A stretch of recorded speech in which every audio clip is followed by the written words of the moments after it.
The Sri Lankan hanging parrot is a small parrot, around 6 to 7 inches long. With a short tail, the adult has a red crown and rump.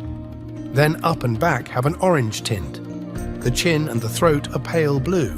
The beak is red and the eyes are white.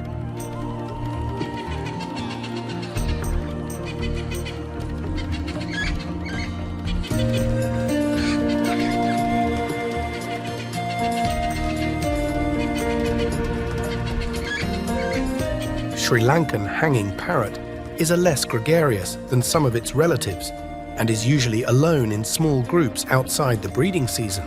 Its flights are swift and direct, and the call is sharp, locally available. Fruits, seeds, buds, and blossoms make up its diet. Sri Lankan hanging parrot is a bird of open forest. It is strictly arboreal, never descending to ground.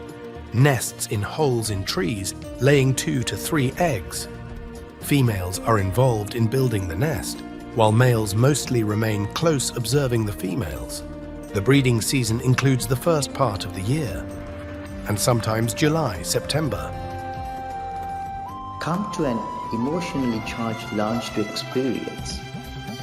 We are Sri Lanka, wondrous tourist paradise in Asia.